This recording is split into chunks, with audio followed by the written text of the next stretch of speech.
नमस्कार दोस्तों, स्वागत है आपका फिर से हमारे इस खास कार्यक्रम में जो आधारित है कानाफूसी, गपशप और चर्चा पर। बहुत सारी चटपटी खबरें हैं, तो चलिए शुरू करते हैं पावर सेंटर।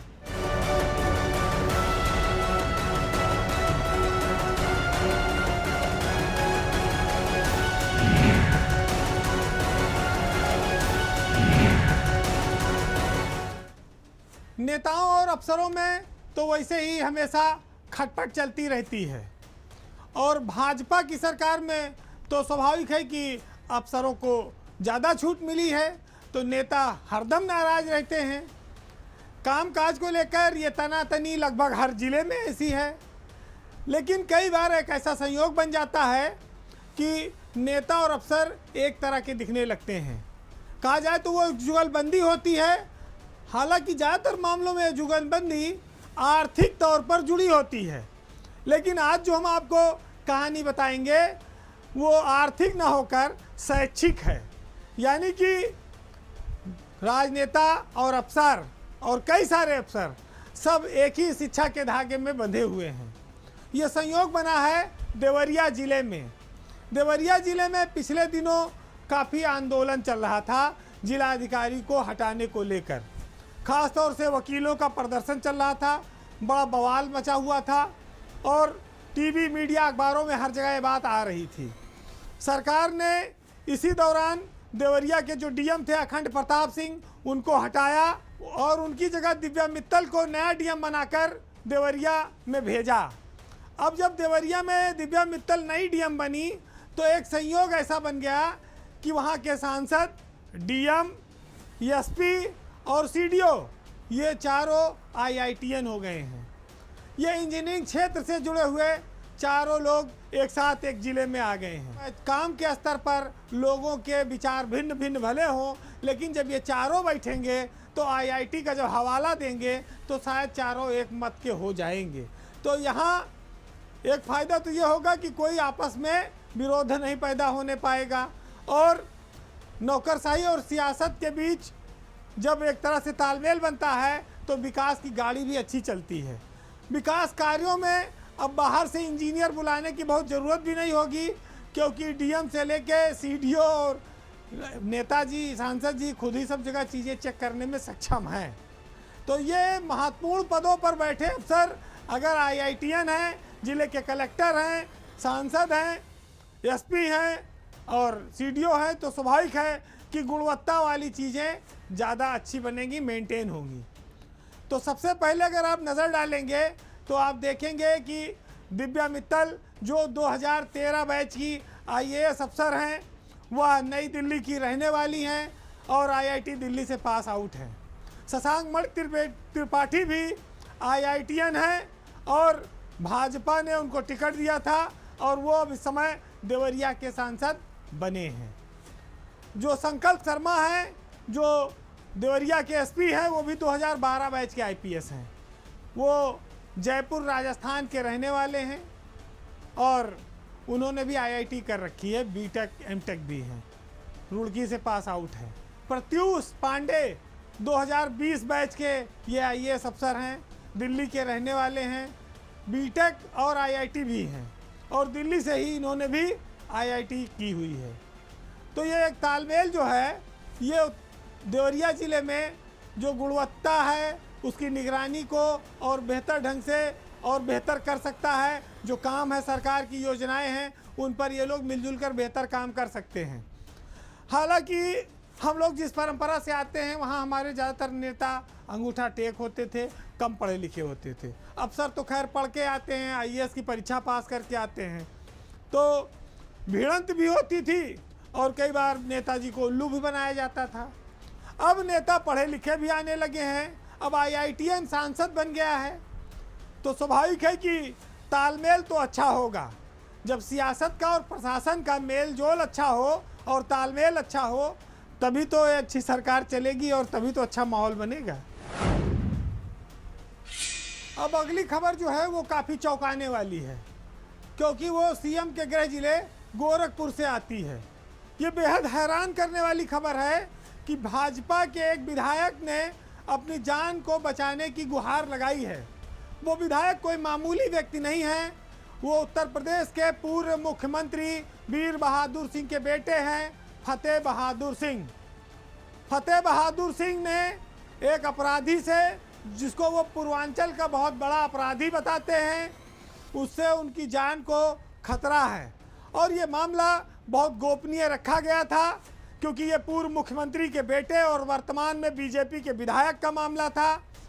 फतेह बहादुर सिंह ने इस पूरे मामले में पहले यूपी सरकार को अवगत कराया, सारी चीज़ें अफसरों को बताई, लेकिन जब 9-10 दिन बीत गया तो ये पत्र उन्होंने भारत के प्रधानमंत्री और गृह मंत्री को भी लिखा और अपनी जान की रक्षा की गुहार लगाई।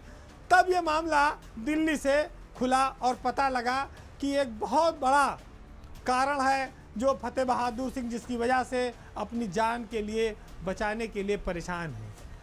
उनका ये खुलासा बहुत सनसनीखेज है, क्योंकि उत्तर प्रदेश की सियासत में इस आरोप ने बहुत हंगामा मचाया है। बहुत सारे विधायक लगातार पहले से बोल रहे हैं। ऐसे में एक भाजपा विधायक के, वो भी गोरखपुर के, वो एक पूर्व मुख्यमंत्री के बेटे हैं, उनकी पत्नी जिला पंचायत की अध्यक्ष हैं।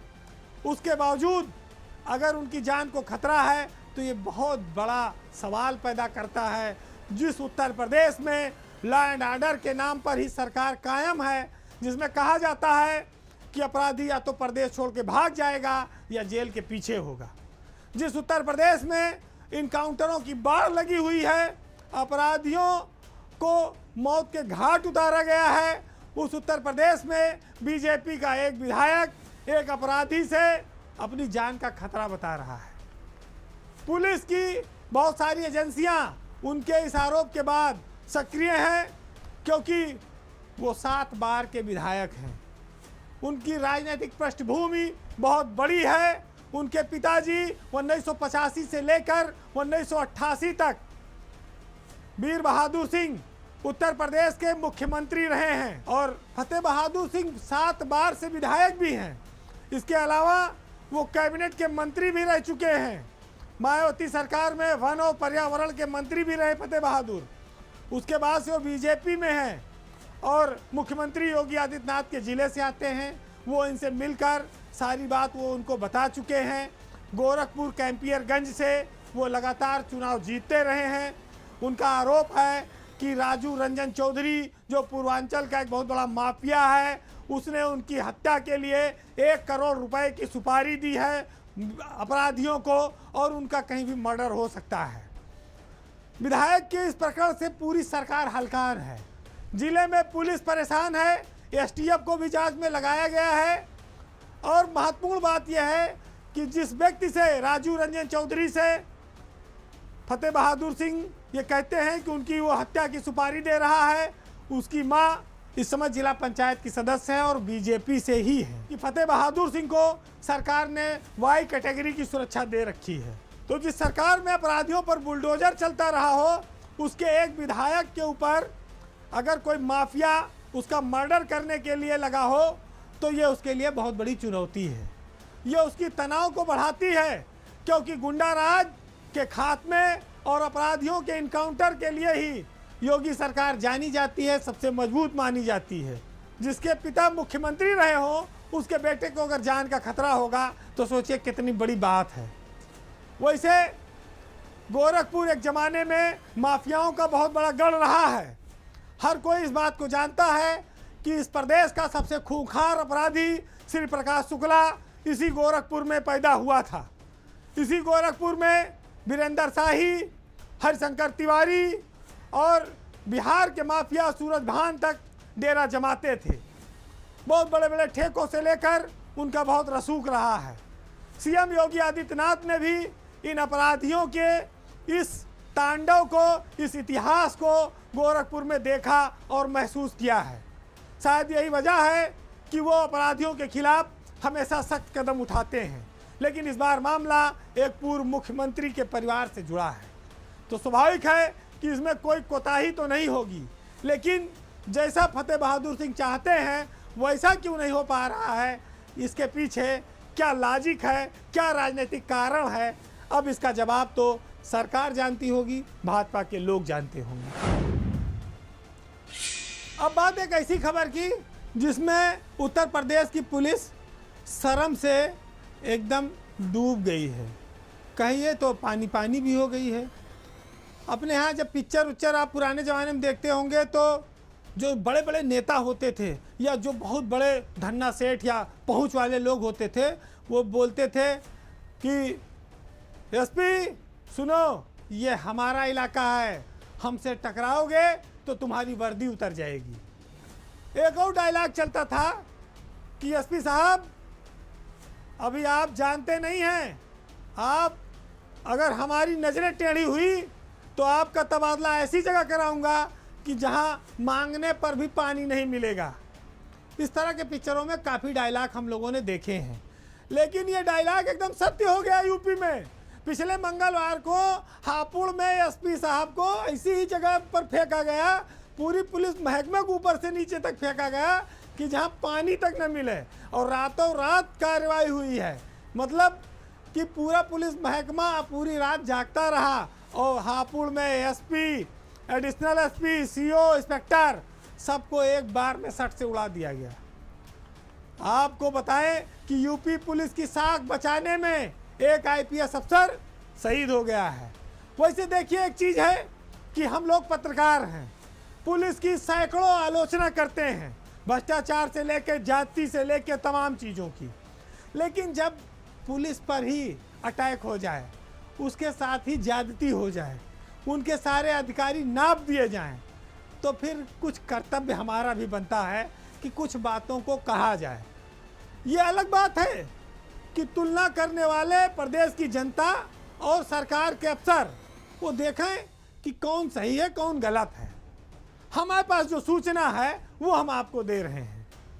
ये मामला किसी रसूखदार नेता या व्यापारी से नहीं जुड़ा है, ये एक डॉक्टर है, वो डॉक्टर की फैमिली, वो अस्पताल इस बार उत्तर प्रदेश के पूरे पुलिस महकमे पर और ख़ास तौर से हापुड़ के एसपी अभिषेक वर्मा पर इतना भारी पड़ा है कि लोग दांतों तले उंगलियां दबा ले रहे हैं।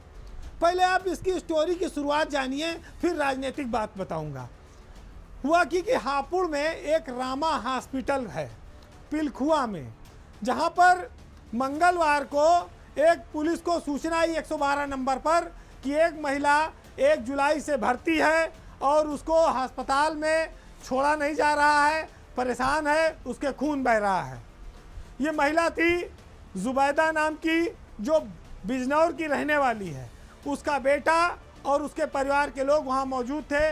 वो डॉक्टर से समरी मांग रहे थे कि हम किसी सेकंड ओपिनियन में चले जाएं, दूसरे अस्पताल में दिखा लें। लेकिन आप जानते हैं कि प्राइवेट अस्पतालों में, बड़े बड़े अस्पतालों में कहाँ मरीजों को कोई पूछता है, चिल्लाते रहे, चुपचाप बंधक बने रहे। मरीज तो समझ लीजिए गया अस्पताल जाने के बाद, तीमारदार बाहर छटपटाते रहे, वही चल रहा था। तो उसने 112 पे डायल कर दिया, पुलिस आई और वो चली गई पूछताछ करने सीएमएस के कमरे में। सीएमएस सेना के एक व्यक्ति हैं रिटायर, उन्होंने कहा कि तुम कैसे आ गए, तुम्हारी क्या औकात है, हम तुमसे बात ही नहीं करते, चाहिए आप। फिर उसने वहाँ से जब इंस्पेक्टर को मिला दिया फ़ोन कि साहब यहाँ तो बदतमीजी हो रही है, तो इंस्पेक्टर को भी सीएमएस ने कहा कि तुम जैसे इंस्पेक्टरों से मैं बात नहीं करता, तुम्हारी क्या औकात। फिर मामला पहुँच गया भाई, जब 112 वाला धक्का दे के फिर उसने कहा गार्डों से इसको निकाल के बाहर करो, बाहर कर दिए गए। अब एसपी के पास जानकारी पहुंची अभिषेक वर्मा के पास, उन्होंने एडिशनल एसपी और थाने की फोर्स लेके भेजा कि जाइए पकड़ लाइए सीएमएस को। इतनी हिम्मत कि वो दरोगा को धक्के मार के बाहर निकालेगा और इंस्पेक्टर से बदतमीजी करेगा। लेकिन जब पुलिस पहुंची, कई थानों की फोर्स पहुंची, तो सीसीटीवी में देख के लग रहा है कि ये तो बहुत बाढ़ आ गई पुलिस की, ये तो अस्पताल में पूरा हंगामा मच गया। लेकिन इसके पीछे पुलिस की कितनी बेइज्जती थी। अब ये सब शाम को घटनाक्रम शुरू हुआ, लेकिन जब तक पुलिस पहुंचती अस्पताल में, लखनऊ तक फोन घनघनाने लगे। और ऐसा घनघनाया कि जो पुलिस जितने ताव में गई थी अस्पताल के सुपरिटेंडेंट को पकड़ने, वो उतना ही गिड़गिड़ाते हुए, रेंगते हुए वापस लौटी। और इधर मेरठ के आईजी नचिकेता झा और मेरठ के एडीजी डीके ठाकुर दोनों रातों रात रामा हॉस्पिटल पहुंच गए जांच करने के लिए। और इधर नपाई शुरू हो गई। SP, additional SP, CO, inspector सबको गैर जनपद तबादला कर दिया गया। हापुड़ पिलखुआ में रामा मेडिकल कॉलेज में हुई इस कार्रवाई से लोग हैरान हो गए। जब सवेरे सो के उठे तो लोगों को पता लगा कि अरे ये तो पुलिस में इतना बड़ा काम हो गया, ये कैसे हो गया। लेकिन इसके पीछे ये जो चेहरा आप देख रहे हैं, सूरज बाबू सिंह, जो रामा हॉस्पिटल के मालिक हैं, इनकी ताकत है। इस ताकत का अंदाज़ा अब उत्तर प्रदेश पुलिस के बड़े बड़े अफसरों को और ब्यूरोक्रेसी के लोगों को भी हो गया है कि सूरज बाबू सिंह आखिर किस चीज़ का नाम है जिसके एक इशारे पर पूरे एसपी की और पूरे पुलिस महकमे की खटिया खड़ी कर दी गई। अब जिस तरह से अभिषेक वर्मा को बेइज्जत करके हटाया गया और पुलिस को बेइज्जत करके रामा हॉस्पिटल से भगाया गया, उससे बाद अब तो शायद अस्पताल के खिलाफ कितनों बड़ी शिकायत आई है, कोई हिम्मत न कह पाए एसपी कि वहाँ पुलिस और सिपाही भेजी दिए। तो रामा मेडिकल कॉलेज का अब तो भाई निष्कंटक राज शुरू हो गया वहाँ पर हापुड़ में। प्रबंध तंत्र की ताकत बहुत चर्चा में है और बहुत उसने दिखा दिया कि हमसे न टकराना। मगर भाई अगर हम तो ये मानते हैं कि अगर कहीं ये रामा हॉस्पिटल वाले थोड़ा और जोर लगा देते तो अभिषेक वर्मा और एडिशनल एसपी अग्रवाल के सबके वर्दी उतारवा देते। ये तो कहा कि उन्होंने थोड़ी रियायत कर दी, नहीं तो नौकरी भी चली जाती। वैसे आपने ये देखा होगा कि अस्पतालों की क्या हालत है उत्तर प्रदेश में, ख़ास तौर से प्राइवेट अस्पतालों की। मरीज उनके लिए सिर्फ एक व्यवसाय की तरह है कि जब आता है तो उसको चाहे मरा आवे चाहे जिया आए, पैसा बनाना है, पैसा बनाइए, पैसा वेंटिलेटर पे रख के बनाइए, पैसा महंगी महंगी दवाइयाँ लिख कर बनाइए, महंगी महंगी जांचें करा कर बनाइए, पैसा बनाते रहिए। जो लोग कहते हैं भैया सुनवाई नहीं हो रही है, सुनवाई होती है, लेकिन सूरज बाबू सिंह कुशवाहा जैसे लोगों की होती है जिनके पास पता नहीं कितनी ताकत कहाँ से है। ये तो रहस्य का, रिसर्च का विषय है। इस रहस्य पर से पर्दा उठना चाहिए, लोगों को पता लगाना चाहिए कि वो इतने ताकतवर आखिर क्यों हैं। अब एक बेहद रोचक खबर है, हालांकि वो उत्तर प्रदेश से नहीं है, लेकिन इस देश की सबसे चर्चित खबर बनी हुई है। आईएएस परीक्षा को धांधली करके पास करने वाली फर्जीफिकेशन से पूजा खेड़ेकर की। बड़ा अजीब टाइप का नाम है, लेकिन उनके कारनामे उससे भी बड़े बड़े हैं। उत्तर प्रदेश के बाहर ये खबर इसलिए चर्चा में है क्योंकि देश की सर्वोच्च सेवा यूनियन पब्लिक सर्विस कमीशन में घुसपैठ करके, चूना लगा के, फर्जीवाड़ा करके नौकरी हासिल की जा सकती है। ये पहला बड़ा मामला आया है इस देश में। आईएएस की परीक्षा पास करके पूजा खेड़ेकर ट्रेनिंग कर रही थी महाराष्ट्र में, लेकिन उनके कारनामे ऐसे शुरू हुए कि वो एक के बाद एक विवादों में आ गई। ऑडी जो लग्जरी कार है, जो उनकी निजी कार है, उस पर वो नीली बत्ती लगाकर चल रही थी, जिसके बाद से ये विवाद शुरू हुआ। वैसे इनका पूरा नाम है पूजा मनोरमा दिलीप खेड़कर और ये 2022 बैच की आईएएस अफसर हैं। उनको पुणे के डीएम ऑफिस में पहली नियुक्ति मिली थी असिस्टेंट कलेक्टर के रूप में, लेकिन वहाँ पर भी उन्होंने अपने लिए अलग से निजी ऑफिस की डिमांड की, फिर अपने उच्चाधिकारी के ऑफिस को कब्जा कर लिया, फिर वो उन्होंने निजी एक आडी कार है उसमें नीली बत्ती लगाकर वो चलती थी। इन सब चीज़ों की वजह से वो विवादों में आ गई और इस जांच में ऐसे ऐसे खुलासे हुए हैं कि आप सोचेंगे कि आईएएस अफसर बनने के पीछे कितना तिकड़म करके, फर्जीफिकेशन करके, फराड करके भी लोग अब आईएएस बनने लगे हैं, झूठे दस्तावेजों का इस्तेमाल करके। पूजा जो है, इन्होंने इनका आईएएस में नॉर्मल जो अटेम्प्ट होता है देने का वो ख़त्म हो गया था, उसमें वो सिलेक्ट नहीं हो पाई थी। तो पूजा ने विकलांगता का फर्जी सर्टिफिकेट बनवाया, अपने नाम को बदला, अपने माता पिता के नाम को बदला, जन्म तिथि बदली, सब चीज़ में बदलाव कर दिया और ख़ुद को 40% हैंडीकैप, मतलब उनके आँख की जो है 40% की विकलांगता का सर्टिफिकेट बनवाया अहमदनगर ज़िले से।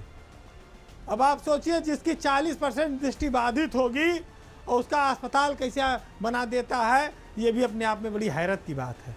तो जो फॉर्म में उन्होंने खुद को ओबीसी जाति का बताया है और नाम क्रीमी लेयर लिखा है, उसमें देखने पे जांच में पता लगा कि पूजा का परिवार तो क्रीमी लेयर के भी बहुत ऊपर है, बहुत समृद्ध परिवार है। उनके पिता जो है महाराष्ट्र पॉल्यूशन कंट्रोल बोर्ड में बड़े अधिकारी रहे हैं और उन पर भ्रष्टाचार के कई आरोप भी रहे।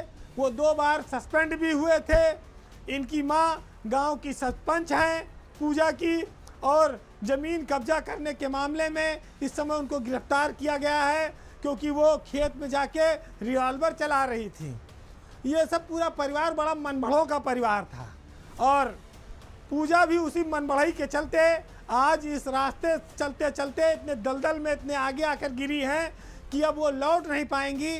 उनके पिताजी पर भी मुकदमा लिखा गया है, वो फरार हैं, पुलिस उनको ढूंढ रही है और पूजा के ऊपर भी एफआईआर दर्ज हो रही है। अब इनको भी जेल जाना पड़ेगा। पूजा के पास इतनी संपत्ति है कि जो सर्टिफिकेट दिया वो फर्जी है। पूजा के पास पुणे में 4 प्लाट हैं और अहमदनगर जिले में 7 प्लाट उनके नाम से हैं। जो पुणे का प्लाट है उसकी कीमत 6 से 7 करोड़ रुपया बताई जाती है। फॉर्म भरने से लेके सर्विस में आने तक और शुरू करने तक पूजा ने हर कदम पर फर्जीवाड़ा किया। अब पूजा खेड़कर क्रिमिनल एक्शन के लिए तैयार रहें, उनकी बर्खास्तगी भी तय है। अब ये लोक सेवा आयोग अपनी प्रतिष्ठा को बचाए जो उसको धक्का लगा है। और ये भी बात साफ है कि जो यूपीएससी का सिलेक्शन प्रोसेस है इस पर बहुत बड़ा सवाल खड़ा हो गया है। छोटी सी उम्र में पूजा के कारनामे बहुत बड़े बड़े हैं, पहाड़ भी शर्मा जाए। आज के ज़माने में आप ये कह सकते हैं कि नौकरशाही के जो रंग रूप हैं, जो तौर तरीके हैं, जो लग्जरी जीवन शैली है, ये कहीं से भी जनता के सेवक वाली नहीं रह गई है। जो लोग जनता की सेवा करने के लिए आते हैं, गरीब परिवारों से भी आते हैं, वो अरबों करोड़ों में खेलने की सपने देखने लगते हैं, ख्वाहिश और तमन्नाएं हो जाती हैं। उनका घर, रहन सहन, गाड़ी घोड़ा, उनको सब बहुत कम समय में पाने की हसरत हो जाती है। उसके लिए वो हर तरह के गलत काम भी करने को तैयार रहते हैं। बहरहाल आज के पावर सेंटर में इतना ही। जिसने जो पाप किया है उसको वो सज़ा मिलेगी। आज जाते जाते मंजर भोपाली के कुछ लाइनों के साथ आपको छोड़ जाएंगे। मंजर भोपाली वो शायर हैं जिसने 2 सदियों पर अपना राज किया है। जब वो नौजवान थे, 20वीं सदी में थे, तब उन्होंने ऐलान कर दिया था कि कह दो मीरो गालिब से कि हम भी शेर पढ़ते हैं, वो सदी तुम्हारी थी, ये सदी हमारी है। जो शेर 40 साल पहले लिखे गए थे और कहे गए थे, वो आज भी उतने ही प्रासंगिक हैं, उतने ही ज़्यादा अपील करते हैं। इससे ये साबित होता है कि 40 साल पहले जिन हालातों पर ये बातें कही गई थी वही आज भी कायम है, वो बदली नहीं है। और 20वीं सदी की बात आज 21वीं सदी में भी किस तरह से सच साबित होती है, सुनिएगा कि वो तो पीतल था, उसे किस तरह सोना करते, इससे तो अच्छा था कि रावण पे भरोसा करते। अब है शर्मिंदा कि क्यों खाक हुए तेरे लिए, पेड़ बन जाते तो हम लोगों पे साया करते। वादे ही वादे, उन्हीं वादों पे फिर से वादे, जिंदगी बीत गई तुमको तमाशा करते। नमस्कार।